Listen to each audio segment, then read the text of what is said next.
All right, in this follow-up video, I wanted to show you how to do this SAT question with a regression, scatter plot kind of thing that we did in Desmos very easily here. I'm going to show you the TI-84 graphing calculator version of this. So let me switch over to the camera view.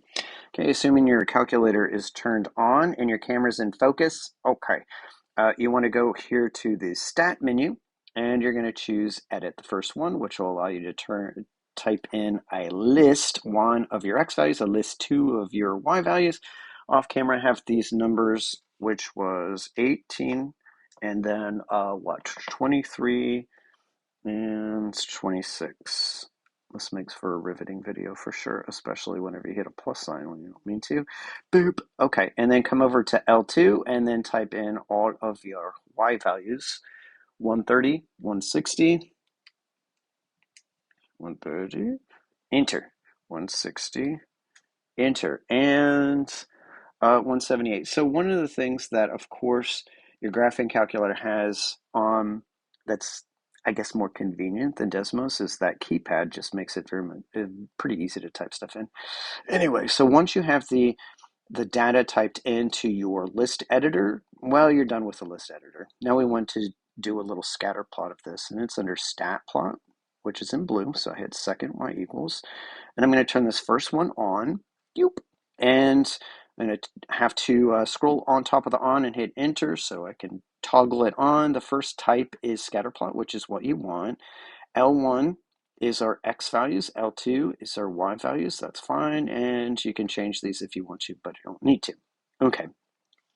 In order to see a graph of this, instead of hitting the graph button, you need to hit the zoom button and then choose number 4. Zoom Stat chooses a nice window to fit all your data in based on the smallest and the biggest number that's in the stat editor. So I'm going to choose number 9. Boom, and I can see all my data. Now, one of the things that sucks about this is that you can't just like scroll this thing around so you can see the X and the Y axis and all that. You have to change that through the window. We'll get to that in a second. Okay, so I don't have my equation here, but I'm just going to show you in Y equals. I have some equations already, so I'm going to store mine on Y5. You would probably just store yours on Y1. Okay, so I need to get out of this menu, so second mode for the quit. And I need to go back under stat, but this time I go to calc. Boop. And I'm going to choose classic number 4 for the linreg, that's linear regression, but you can see how it's formatted. It looks like mx plus b, but for whatever reason they use NA. So I'm going to choose number 4.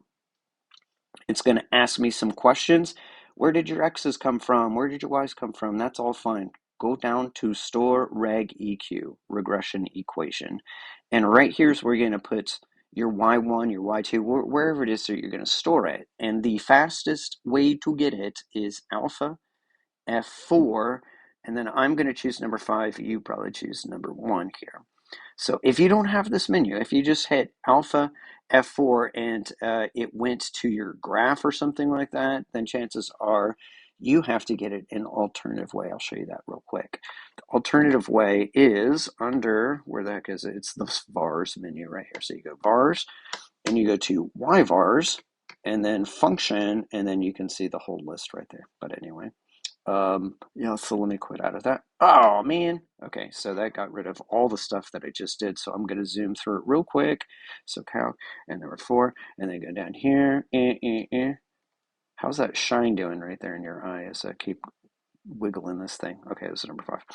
Okay, and then I want to calculate, and then it should tell me my A value. Slope is 6. My B value is 22. If I hit my graph, it should go straight through these little points here. If I hit y equals, it's doing some sort of weird rounding error. This should have been a 6. I'm going to scroll down to that and fix that. So type in a 6 and then delete everything else out after that. Oh, but not the X. That was silly. Okay, that's good.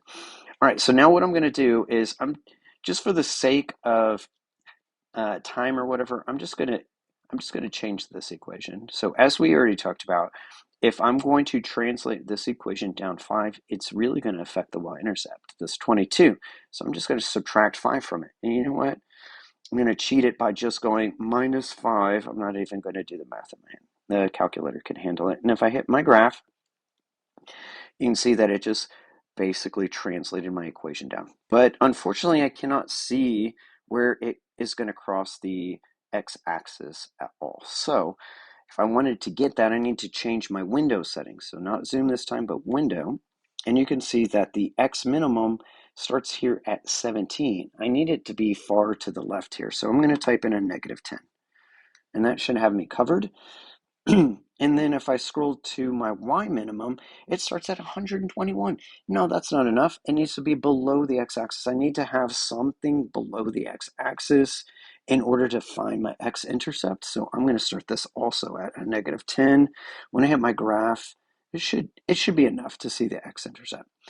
So I just need to be able to see it in order for the graphing calculator to find it.